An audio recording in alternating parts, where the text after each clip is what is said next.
Udah bisa mulai, Dir? Al-Fatihah. A'udzubillahi bismillahirrahmanirrahim. Ar-Rahmanir-Rahim. Maliki yaumiddin. Iyyaka na'budu wa iyyaka nasta'in. Ihdinas mustaqim. Shiratal ladzina an'amta 'alaihim.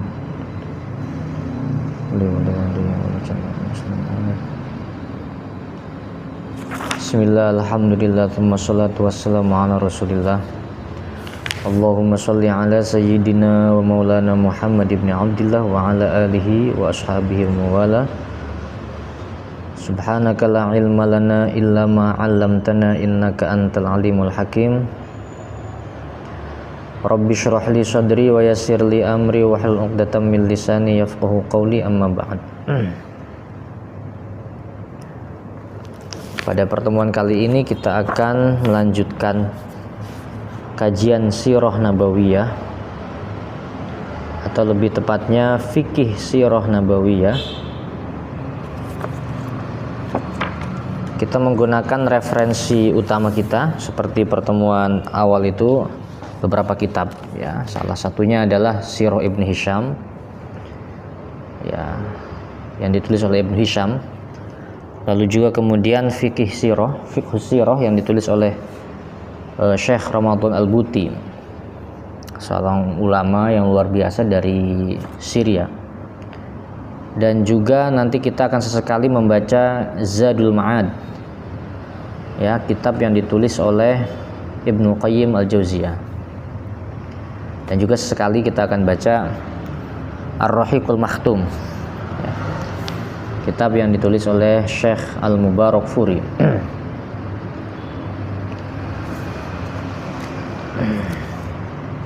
Nah, pertama kemarin kita sudah bahas tentang kisah rencana penyerangan Ka'bah yang direncanakan oleh Abraha. Apa penyebabnya, apa motivasinya, dan bagaimana respon kakek Nabi Muhammad yaitu Abdul Muthalib terhadap rencana tersebut. Nah, kali ini kita akan membahas sesuatu yang juga penting sebagai muqaddimah, sebagai pendahuluan ketika kita akan mempelajari Sirah Nabawiyah. Yaitu kita akan membahas tentang kondisi muslimin, yaitu jahiliyah. Kondisi muslimin yang akan kita bahas pada saat ini, yaitu al-jahiliyah. Jadi kita sering mendengar para penceramah atau para dai mengatakan sholawat serta salam kita curahkan kepada Nabi besar Muhammad SAW, manusia yang mengeluarkan kita dari zaman jahiliyah kegelapan kepada zaman yang terang benderang.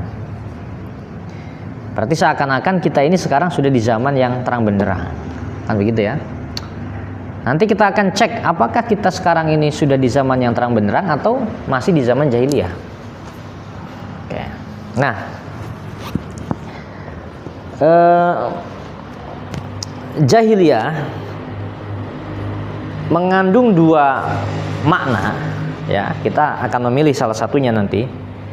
Yang pertama adalah mengandung makna marhalatun zamaniyah, sebuah fase waktu. Ya, jadi jahiliyah adalah sebuah fase waktu sebelum Islam datang, ya.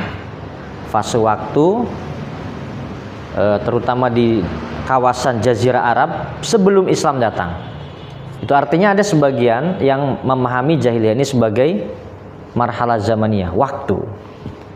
Makanya sebelum Islam jahiliyah. Setelah Nabi Muhammad ada, ya sudah bukan jahiliyah, kan begitu ya.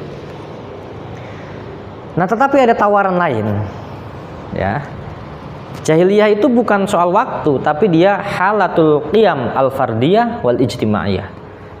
Jahiliyah adalah sebuah kondisi yang menggambarkan keadaan nilai-nilai, ya, nilai-nilai karakter yang dimiliki oleh orang per orang, fardiyah, wal ijtimaiyah, atau yang dimiliki oleh sebuah komunitas tertentu.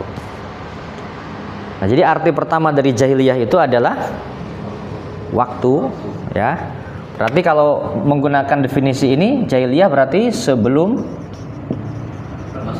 sebelum Islam, sebelum Nabi Muhammad membawa agama Islam. Berarti Nabi Muhammad sebelum Nabi Muhammad umur 40 tahun ke sana itu jahiliyah semua. Iya kan? Karena Nabi Muhammad kan menerima wahyu umur 40 tahun. Itu artinya sebelum 40 ke sana itu jahiliyah semua kan? Kalau kita pahami jahiliyah sebagai waktu, marhalah zamaniyah, berarti sebelum Islam jahiliyah. Nah, sedangkan kalau kita pahami jahiliyah sebagai keadaan, ya, sebagai nilai-nilai yang berada pada diri seseorang atau pada sebuah komunitas, maka jahiliyah ini ada sebelum dan setelah Islam. Ya. Berarti kalau kita paham itu sebagai nilai, ya jahiliyah itu berarti sebelum Islam ya ada jahiliyah, setelah Islam juga ada jahiliyah. Oke. Mau milih yang mana, Kadir? Enggak, jangan dua-duanya, salah satu. Enggak, selama ini yang kamu bayangkan jahiliyah itu apa? Pemahaman yang pertama atau pemahaman yang kedua? Pemahaman yang kedua. Hah? Pemahaman yang kedua. Selama ini yang kamu bayangkan. Nah, gitu kan? Selama ini yang kamu bayangkan. Ya, gak usah pakai sih. Jadi selama ini yang kita bayangkan adalah pemahaman pertama, dan itu yang diajarkan di kelas-kelas kan, bahwa Nabi Muhammad mengeluarkan manusia dari zaman jahiliyah. Oke. Nah, saya secara pribadi cenderung dengan pemahaman yang kedua, bahwa jahiliyah itu bukan soal waktu, tapi soal nilai. Kenapa seperti itu? Ada beberapa alasan ya. Nah, saya sudah menulis beberapa catatan, nanti bisa kita diskusikan. Kita akan mendiskusikan dua kejadian. Yang pertama, ada seorang sahabat yang bernama Abu Dzar, terkenal ya. Lalu yang kedua, ada seorang yang bernama As bin Wa'il ya, dan Abdullah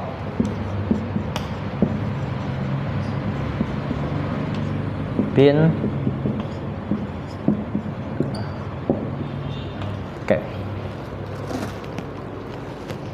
Jadi yang pertama adalah As bin Wa'il, Abdullah bin Jud'an, lalu ada Abu Dzar ya. Oke.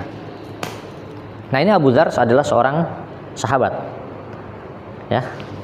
Seorang sahabat masuk Islam.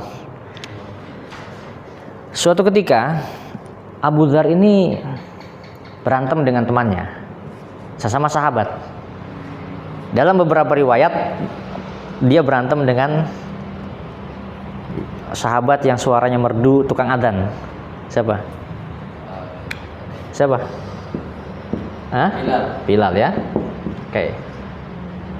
Berantemlah nih dua. Saat berantem, Abu Dzar tuh bilang gini, dasar anak orang hitam. Ya, Abu Dzar bilang gitu. Iya ibna Ummi Sauda atau bagaimana, saya lupa redaksinya. Tapi intinya dia mengatakan dalam beberapa riwayat tuh, dasar kamu anak seorang ibu yang hitam. Ya, Bilal juga hitam. Ya, Bilal karena dia merupakan bekas budak dari bangsa Afrika kan. Ya. Nah, Bilal nggak terima, lapor ke Nabi. Bilal nggak terima, lapor ke Nabi. Atau dalam beberapa riwayat dia Abu Dzar curhat ke Nabi. Nah, Nabi kemudian mengatakan begini, ayyartahu bi ummi. Wahai Abu Dzar, kamu menghina saudara kamu bi ummihi, dengan ibunya. Baru Nabi kemudian mengatakan, ini menarik, innaka imru'un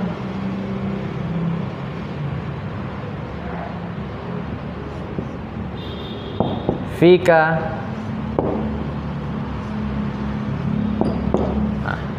Nabi Muhammad kemudian ngomong ke Abu Dzar, innaka imru'un fika jahiliyatun. Wahai Abu Dzar, kamu adalah seorang lelaki, dalam dirimu masih ada sifat jahiliyah. Kenapa? Karena kamu menghina saudaramu dengan hinaan yang rasis. Dasar hitam, kamu orang hitam. Ya kalau kita sama, kalau ada orang Jawa rasis ke yang lain, kemudian yang lain juga rasis ke Jawa dan sebagainya ya, orang Indonesia atau suku bangsa Indonesia rasis ke orang yang hitam dan sebagainya. Nah, itu sama konteksnya. Jadi ketika Abu Dzar menghina Bilal dan dengan hinaan yang rasis, Nabi Muhammad komentarnya, innaka imru'un fika jahiliyatun. Kamu adalah seorang lelaki, fika dalam diri kamu jahiliyatun, masih ada sisi-sisi jahiliyah. Nah, Abu Dzar seorang yang sudah Islam atau belum?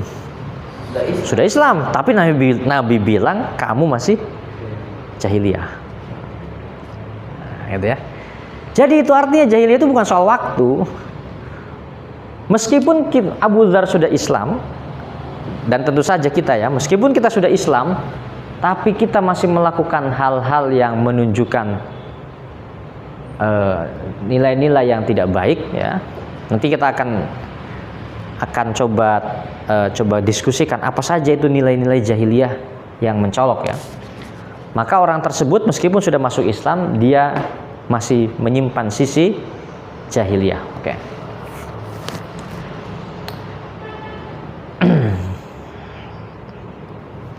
Nah, kejadian yang kedua, ada seorang bernama As bin Wa'il ya. Jadi ini kejadian terjadi 20 tahun sebelum Nabi diutus. Berarti Nabi umur berapa tahun itu kira-kira? 20 tahun sebelum Nabi diutus. Berarti kira-kira Nabi umur berapa tahun? 20. Hah? 20. Ya 20 kan? Iya. 20 kan? Oke, berarti Nabi pas itu umur 20. Berarti belum menjadi, berarti belum ada agama Islam kan? Ya belum ada wahyu lah. Nanti saya diprotes, agama Islam sejak Nabi Adam Islam semua. Ya maksudnya Islam yang versi Nabi, Islam versi terakhir. Kan belum ada. Itu artinya secara masa masih masa jahiliyah kan? Kalau kita mau menghitungnya sesuai masa, berarti harusnya masa itu adalah masa jahiliyah. Oke. Ada seorang pedagang dari Zabid. Ya, dari daerah yang bernama Zabid. Ada sebagian orang yang membacanya dengan dhammah Zubaid. Makanya ada yang membaca Az-Zabidi, ada yang membaca Az-Zubaidi. Az-Zabid. Ada seorang dari Zabid datang jualan ke Mekah. Jualan. Nah, di Mekah ada seorang yang sangat berpengaruh dan juga cukup kaya, namanya As bin Wa'il. Sama As bin Wa'il dipesan jualannya dia. Setelah barangnya diambil, duitnya nggak dikasih. Barangnya nggak diambil, duitnya nggak dikasih. Ini orang jauh-jauh dari Zabid. Zabid itu sekitar Yaman. Orang jauh-jauh dari Zabid ke Mekah mau jualan, barangnya diambil, duitnya tidak dikasih. Ini orang yang dari Zabid ini tidak punya keluarga, tidak punya apa-apa. Akhirnya karena ini orang besar, dia orang dari Zabid ini langsung naik ke gunung. Naik ke atas gunung, kemudian dia teriak mengadu kepada, berteriaklah, wahai ahlu Makkah, saya diperlakukan dengan secara zalim begini-begini. Nah, ada seorang yang sangat kaya, rumahnya cukup luas, bernama Abdullah bin Jud'an. Ini kemudian mengumpulkan orang-orang untuk bermusyawarah. Termasuk yang datang adalah Nabi Muhammad Sallallahu Alaihi Wasallam saat Nabi Muhammad berumur 20 tahun. Nah, apa isi musyawarahnya? Isi musyawarahnya sepakat bahwa kita semua menyepakati poin-poin, salah satunya adalah tidak boleh ada kezaliman. Kalau ada yang dagang, diambil barangnya harus dibayar dan seterusnya. Ada banyak poin di situ. Nah, poin-poin kesepakatan itu kemudian disebut dengan hilful fudul, ya. Hilful fudul. Hilfun ini artinya perjanjian, fudul itu kebaikan. Hilful fudul itu terjadi 20 tahun sebelum Nabi diutus. Nah, tapi apa komentar Nabi terhadap ini? Jadi Nabi itu begitu terkesan, ya. Nabi sangat terkesan dengan hilful fudul ini. Sampai-sampai Nabi mengatakan begini, laqad syahidtu fi dari Abdullah bin Jud'an. Aku telah hadir di rumah Abdullah bin Jud'an. Hadir, menghadiri hilfan. Aku menghadiri sebuah pertemuan, sebuah perjanjian.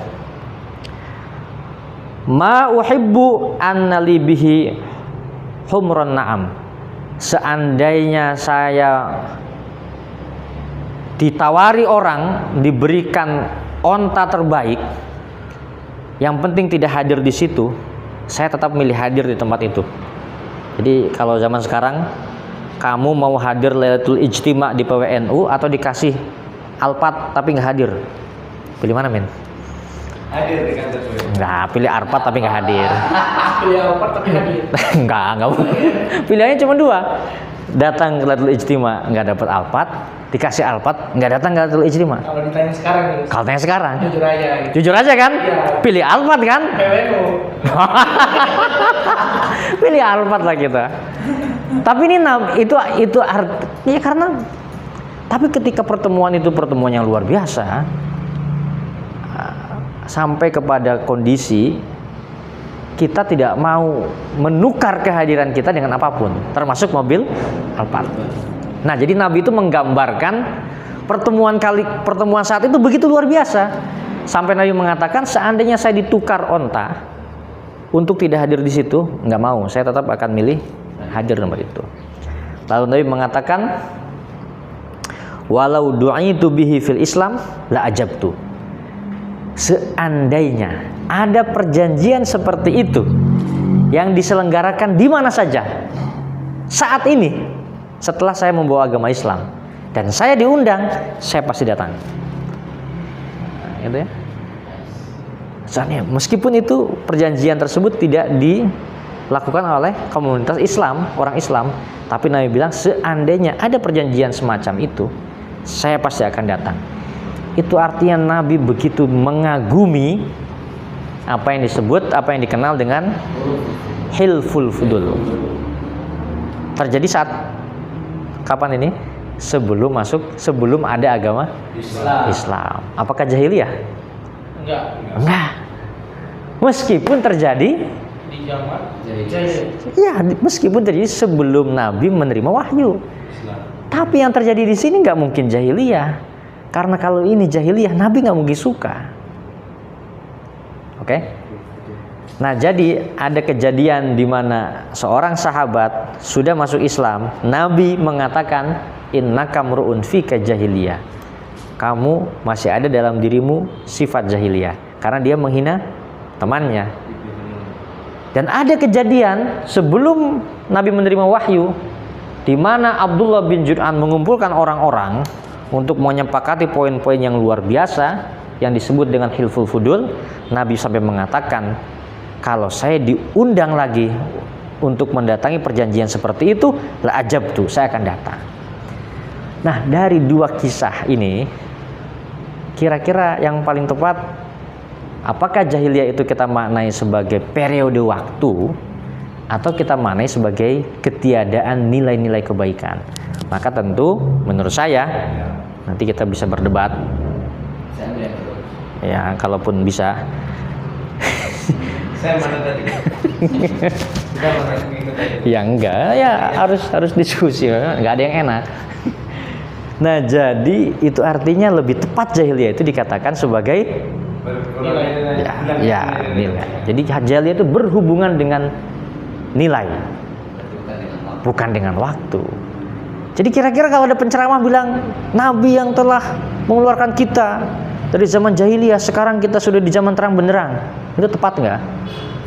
Kurang tepat. Ya harus dicek dulu apakah betul kondisi saat ini sekarang kita sudah nggak jahiliyah. Nah gitu ya. Oke, nah sekarang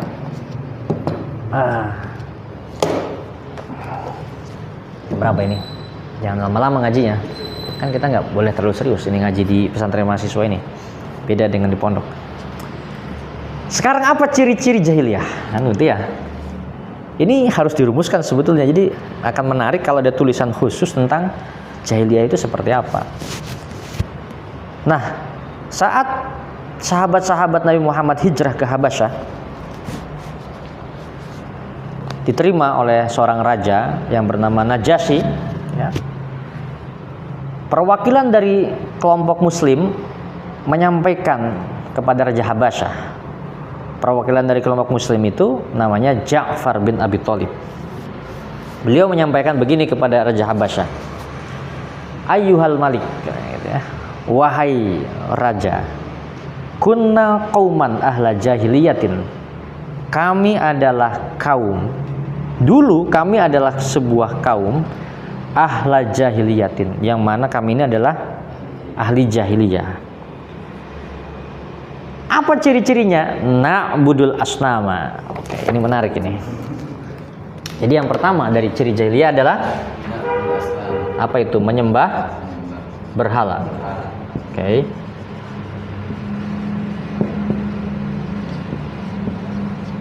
Oke, ciri yang pertama. Ciri yang kedua, wa na'kulul maitata, memakan bangkai.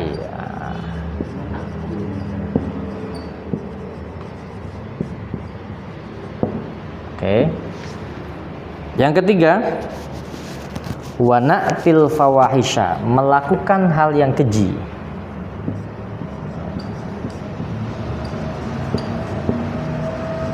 Oke. Yang keempat, wa naqta'ul arhama, kami memutus tali silaturahim. Wah.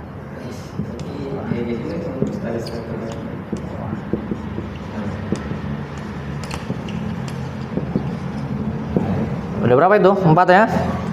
Yang kelima, wa nusiul jiwaro, menyakiti tetangga.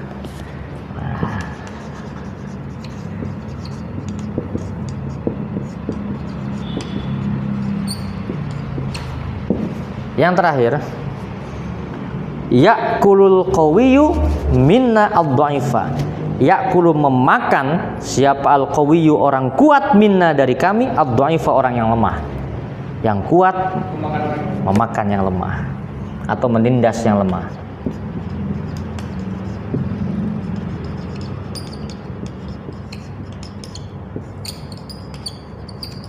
Oke.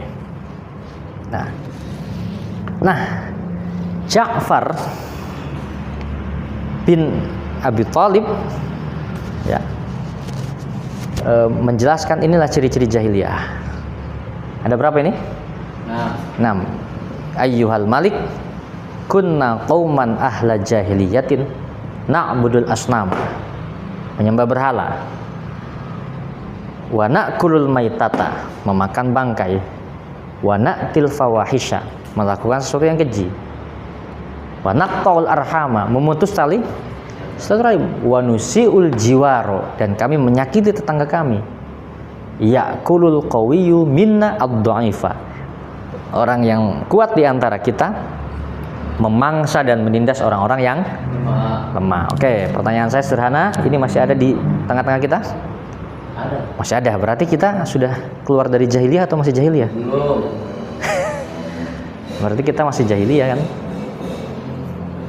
Nah, itu yang jadi masalah itu. Kita ini masih jahiliyah ternyata.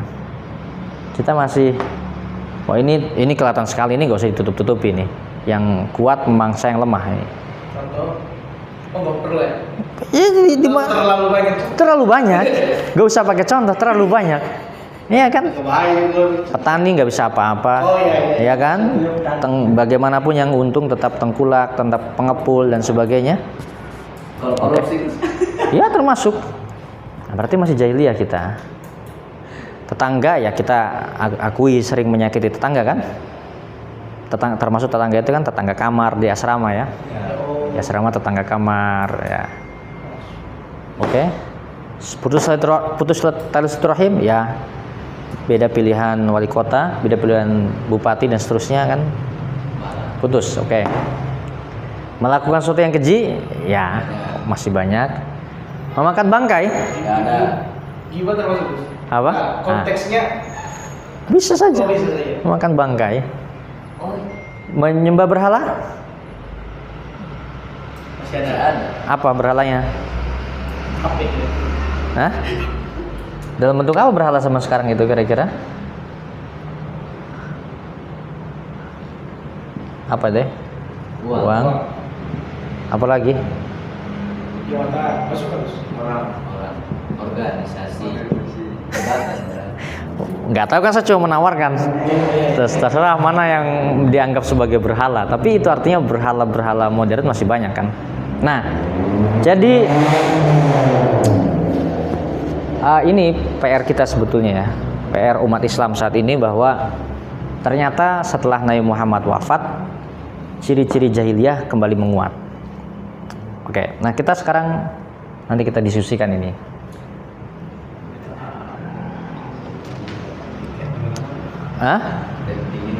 Ya, kita sekarang coba ambil 1 atau 2 ayat dan hadis tentang jahiliyah.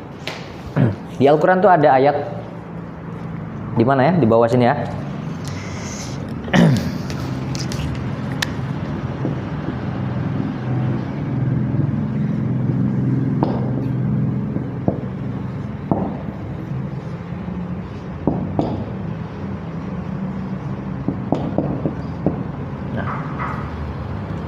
Ini di Al-Quran, afa hukmal jahiliyyati yabghun. Kemudian di hadis ada hadis yang berbunyi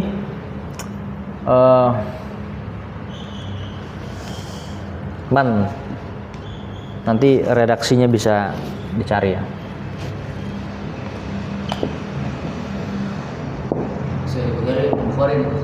Ya cari aja nantilah. Man kharaja ala ta'ah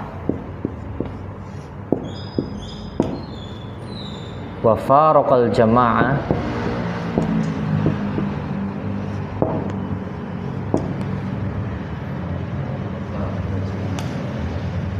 famata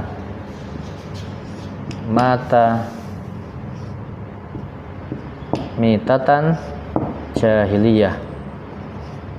Oke. Ini Al-Quran. Ini Al-Hadis.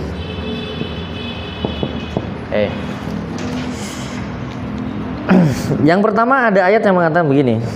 Afa hukmal jahiliyati yabghun. Di Al-Quran itu banyak redaksi tentang jahiliyah, ayat tentang jahiliyah. Ada ayat yang ini, ada ayat yang dzannal jahiliyah, ada ayat yang wala tabarrujna tabarrujal jahiliyah dan sebagainya.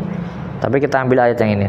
Afa hukmal jahiliyati yabghun. Apakah hukum jahiliyah yang kamu inginkan? Yang mereka inginkan. Berarti di sini Al-Qur'an sedang menyoroti hukum jahiliyah. Nah, bagaimana itu hukum jahiliyah? Di dalam tafsir At-Tabari ya, disebutkan bahwa hukum jahiliyah itu adalah, kalau bahasa kita sekarang, hukum yang tajam ke bawah, tumpul ke atas. Jadi hukum jahiliyah itu adalah menghukum asy-syarif, menghukum ad-dhaif, tapi tidak menghukum asy-syarif. Jadi kalau orang yang punya kekuatan atau orang yang punya pengaruh, orang yang punya kehormatan melakukan kesalahan tidak dihukum. Tapi orang yang tidak punya apa-apa melakukan kesalahan pasti dihukum. Nah, ini yang disindir oleh Al-Qur'an, afa hukmal jahiliyyati yabghun. Apakah mereka ingin hukum seperti itu? Nah, Jadi konteksnya itu artinya yang dimaksud jahiliyah di sini adalah ketika hukum tajam ke bawah, tumpul ke atas. Nah, berarti bukan waktu kan? Bukan marhalah zamaniyah, bukan fase waktu tertentu, tapi dia sebuah keadaan. Nah, yang selanjutnya ada hadis yang menarik yang juga membicarakan jahiliyah. Selain tadi ini ya, ini juga hadisnya. Nah, hadisnya berbunyi man kharaja 'ala ta'ah. Nanti dicek di redaksi yang tepat apakah ala atau an, saya agak lupa. Man kharaja 'ala ta'ah. Siapa yang keluar dari ketaatan kepada pemimpin yang sah. Nah, berarti konteksnya memberontak ya. Wa faraqal jamaah, dan dia memusuhi kelompok jamaah. Ya, kelompok jamaah, dia berbeda secara mencolok dengan jamaah. Famata, lalu dia mati. Mata, maka dia mati mitatan jahiliyah, dalam keadaan jahiliyah. Jadi itu artinya meskipun kita sudah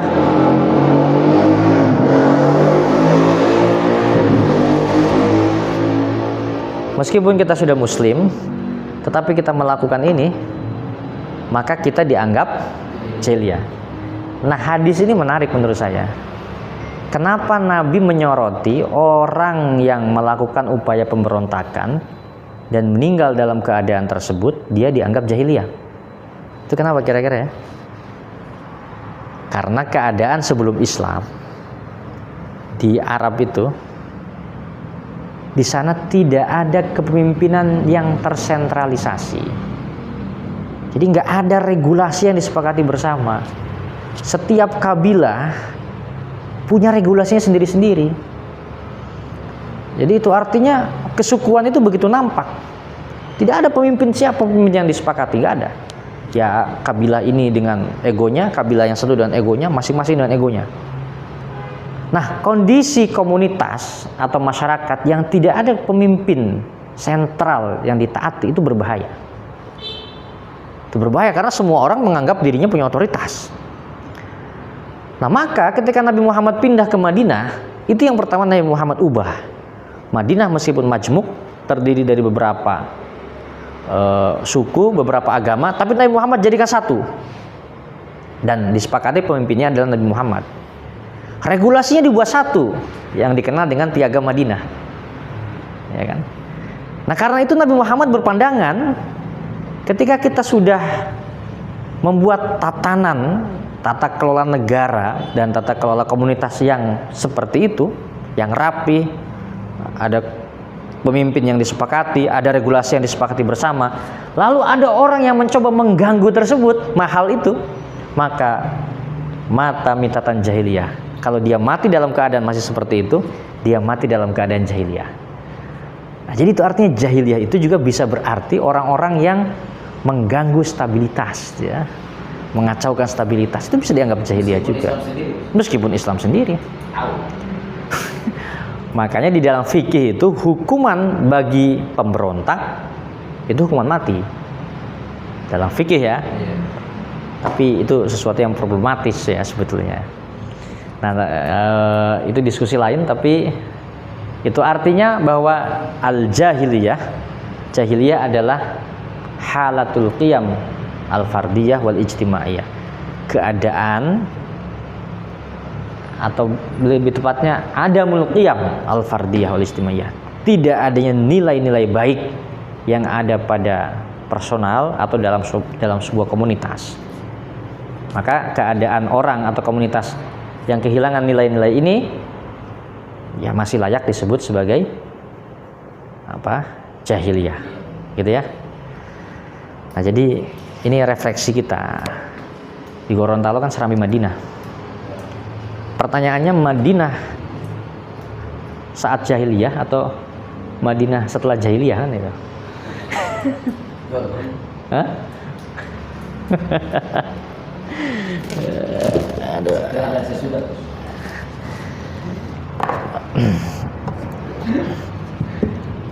Jam berapa sekarang?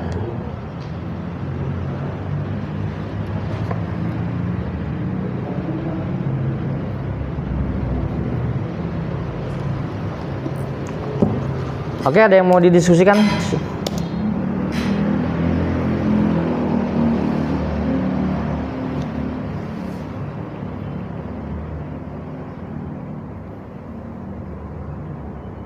Terkait redaksi hadis terus.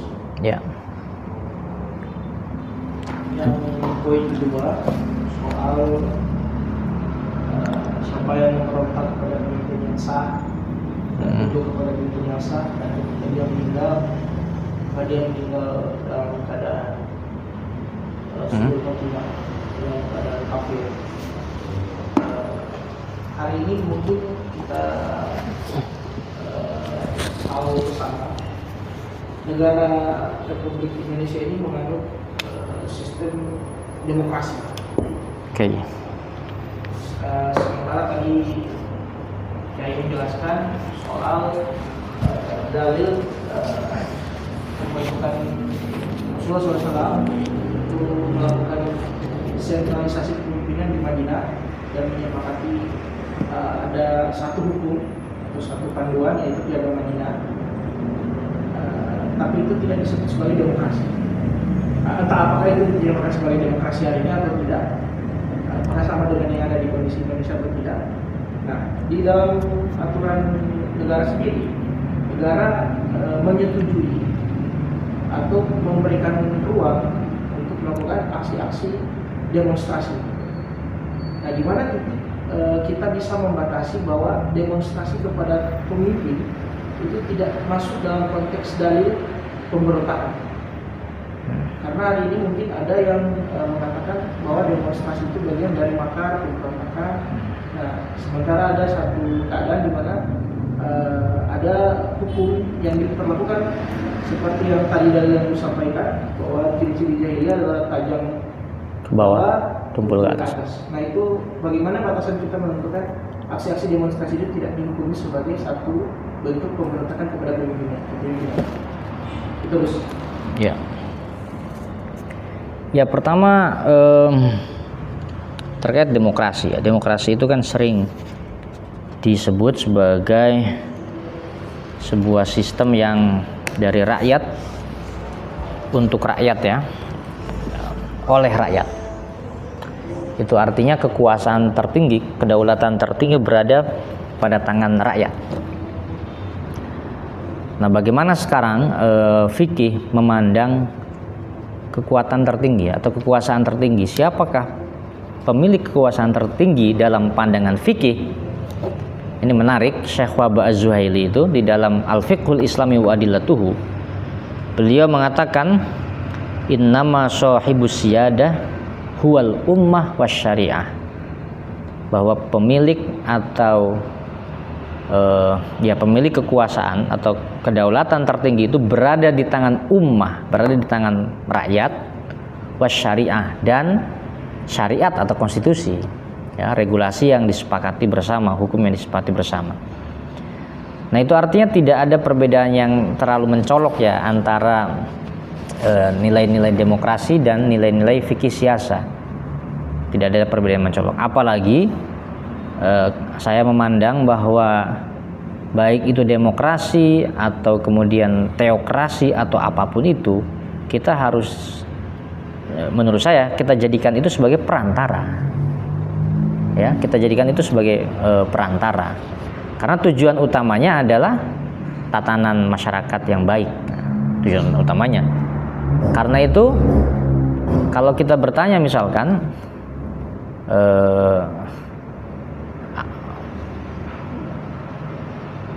manakah keadaan yang lebih baik, misalkan, apakah keadaan masyarakat Indonesia atau keadaan masyarakat yang masih menganut sistem kerajaan, seperti kan Denmark, ya, masih kerajaan kan, Brunei, Inggris. Ya, kalau kita melihat angka kesejahteraan kan sepertinya masih sejahtera mereka. Nah, tapi mereka tidak menggunakan sistem demokrasi. Ya, mereka menggunakan sistem kerajaan. Ya, mungkin demokrasi terbatas. Contoh yang lebih nyata, kita melihat ketimpangan hasil. Beberapa negara yang demokrasi seperti kita, keadaan ekonominya masih seperti ini, tapi negara komunis seperti Cina, kemajuan ekonominya begitu luar biasa, ya kan? Nah, lantas apakah kita mau jadi komunis? Apakah kita akan menganut sistem komunis? Kan tidak seperti itu. Kita tidak mungkin latah peradaban, kan nggak mungkin. Karena itu kita memandang bahwa sistem itu adalah wasilah saja, perantara. Tujuan utamanya adalah kesejahteraan masyarakat. Jadi itu yang menurut saya perlu digarisbawahi, bahwa sistem itu perantara, ya, perantara. Nah, karena itu tujuan utama demokrasi adalah kesejahteraan. Sebagaimana halnya tujuan fikih siasa itu adalah kesejahteraan. Oke, itu yang pertama. Nah, yang selanjutnya, tentu makar itu punya cakupannya, ada definisinya. Dan definisi daripada makar itu dikembalikan kepada kondisi yang berlaku pada saat itu. Ya. Ada satu momen di mana ta'addudul jumu'ah, mendirikan sholat Jumat di luar masjid resmi pemerintah, itu dianggap salah satu upaya makar. Ada kondisi seperti itu. Itulah mengapa banyak ulama yang mengatakan satu daerah masjid untuk Jumatnya hanya boleh satu, tidak boleh. Jadi satu desa hanya satu masjid. Kenapa seperti itu? Karena ketika satu desa ada dua masjid yang dua-duanya Jumat, padahal kepala desa hanya Jumatan di masjid tertentu, maka masjid lainnya yang menyelenggarakan sholat Jumat itu sama atau dianggap salah satu upaya makar. Nah, karena melakukan aktivitas yang sama di tempat yang berbeda yang sedang dilakukan oleh pemimpin yang sah. Dan itu itu dijelaskan di dalam kitabnya Syekh siapa itu, di dalam kitab Al-Mizan Al-Kubra, Asy-Sya'rani, ya, Syekh Asy-Sya'rani. Jadi ada penjelasan yang cukup menarik menurut saya. Mengapa tidak boleh ada dua sholat Jumat? Mengapa hanya cukup satu sholat Jumat di dalam satu daerah? Karena imam sholat Jumat di masjid tersebut. Jadi kalau ada komunitas masyarakat lain yang sholat Jumat di masjid yang lain, padahal ada imam yang sholat Jumat di masjid yang tadi, maka itu dianggap sama saja dengan tidak taat kepada imam tersebut. Nah, dikhawatirkan ada opini seperti itu, ada asumsi seperti itu, maka tidak boleh sholat Jumat kecuali di satu masjid. Nah, itu logika Al-Mizan Al-Kubra seperti itu. Nah, karena itu upaya makar itu seperti apa? Dikembalikan kepada kondisi yang ada. Ya ketika kondisi masyarakat kita sepakat bahwa demonstrasi itu bukan upaya makar, ya bukan. Itu bukan upaya makar. Apalagi zaman sekarang demonstrasi itu sepertinya di dalam beberapa kondisi sesuatu yang sifatnya wajib kifayah. Ya, menurut saya itu demonstrasi dalam beberapa keadaan hukumnya itu fardu kifayah. Kenapa seperti itu? Amar ma'ruf nahi mungkar itu hukumnya fardu kifayah. Ya kan? Ya, amar ma'ruf nahi mungkar itu hukumnya fardu kifayah. Jadi menegakkan keadilan itu fardu kifayah. Menyampaikan kebenaran itu fardu kifayah. Masalahnya sebagian pemimpin kita terkadang tidak mau dengar kecuali sudah demo. Jadi itu artinya kalau aspirasi itu hanya didengar dengan demo, maka demo menjadi fardu kifayah. Seperti itu. Jadi dalam beberapa keadaan itu bisa saja. Ya, jadi bagaimana hukum demo menurut fikih? Relatif. Fikih bisa memandang demo itu fardu kifayah. Tapi di saat yang bersamaan, fikih juga bisa memandang demo itu adalah makruh atau haram. Tergantung agendanya apa. Ya kan? Tergantung agendanya apa. Ya, urgensinya bagaimana? Agendanya seperti apa? Tergantung. Nah, misalkan kemarin ketika ramai sekali ya soal banyak hal. Soal demokrasi dan soal banyak hal, aspirasi rakyat tidak didengarkan. Setelah mahasiswa turun baru didengarkan. Terakhir yang ada ojol ketabrak, kelindas. Itu kan kalau nggak ada demo berjilid-jilid, sepertinya aspirasi masyarakat tidak didengarkan kan? Nah, jadi itu menunjukkan bahwa demo berjilid-jilid agar aspirasi masyarakat bisa didengar itu termasuk demo yang hukumnya fardu kifayah. Karena tanpa itu tidak akan ditegakkan kebenaran, dan menegakkan kebenaran merupakan fardu kifayah. Nah, amar ma'ruf nahi mungkar dia termasuk di dalam ranah amar ma'ruf nahi mungkar. Nah, jadi ya sudah, demo-demo saja menurut saya. Yang penting motifnya jelas, baru urgensinya jelas agar bernilai ibadah.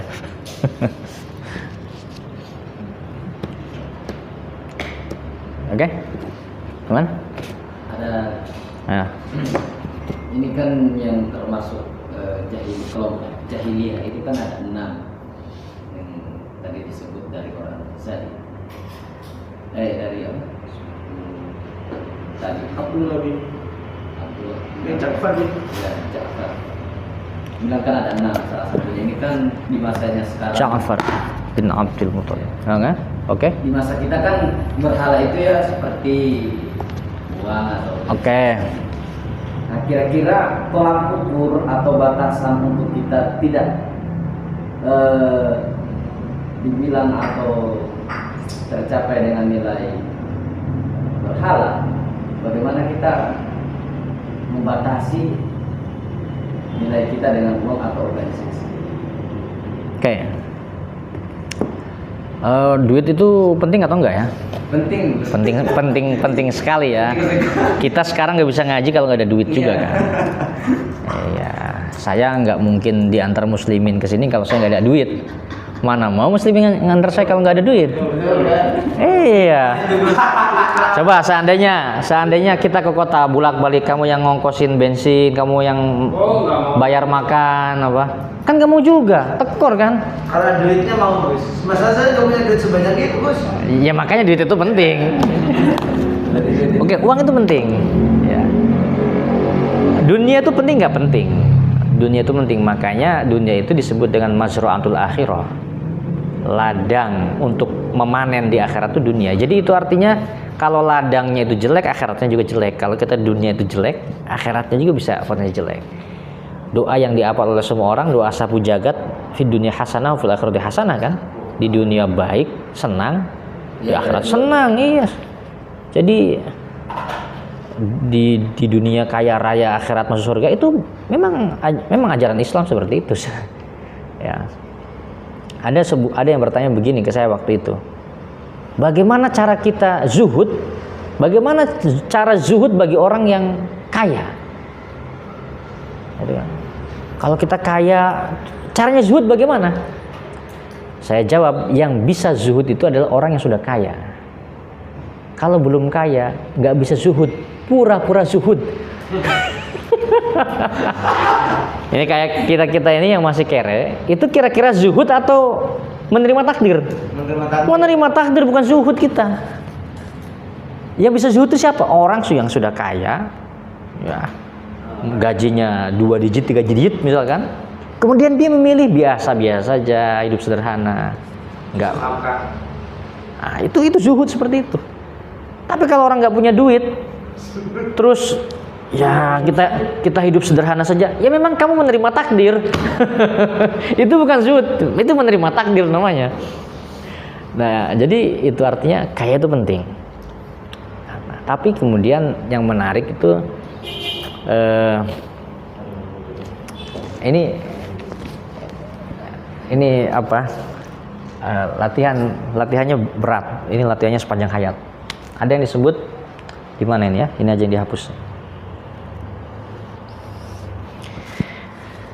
Syirik itu ada 6 macam ya. Nanti di akidah kita pelajari satu persatu. Tapi saya ingin menulis atau mengisyaratkan 2 syirik. Yang pertama adalah syirkul aghrad. Yang kedua adalah syirkul asbab. Oke, yang pertama adalah syirkul aghrad. Aghrad itu artinya tujuan. Asbab artinya sebab. Oke.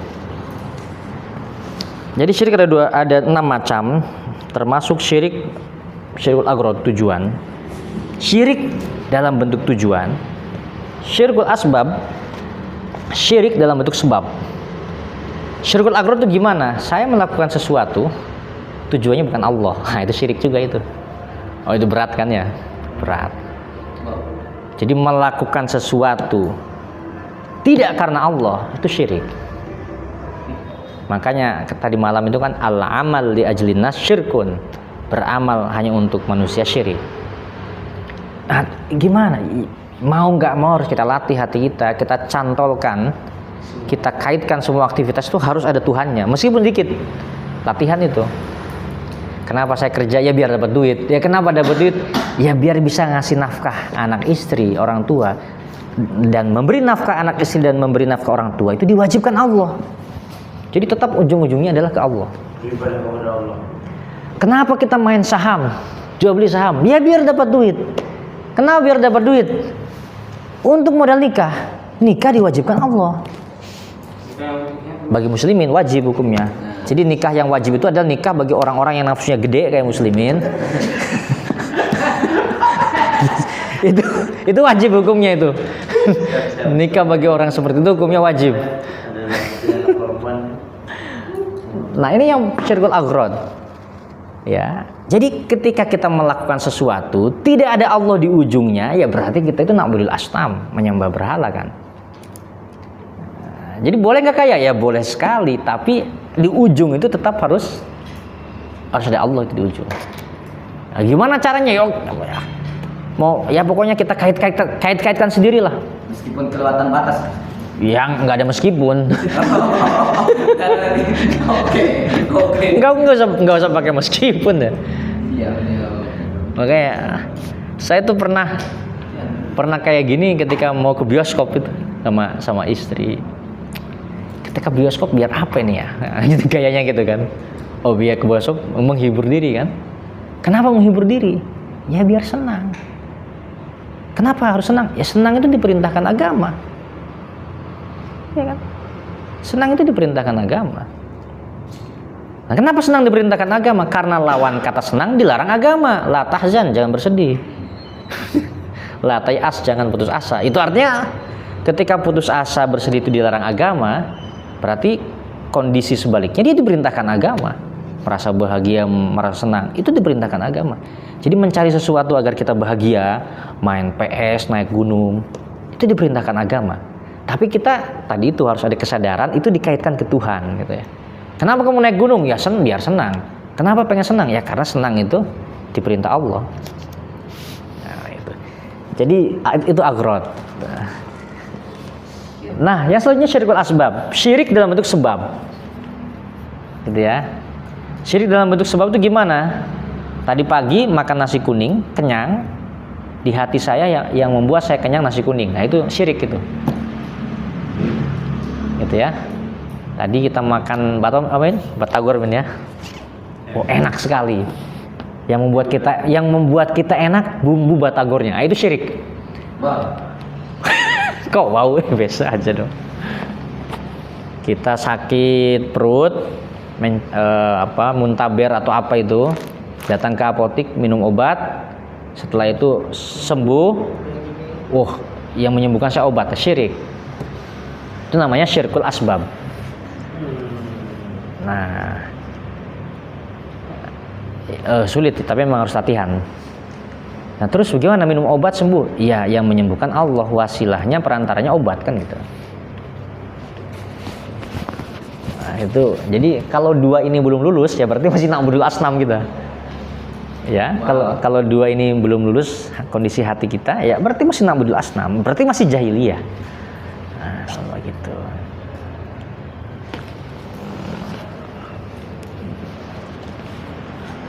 Nah, ini baru dua model syirik ya, belum yang ketiga, keempat, kelima, keenam.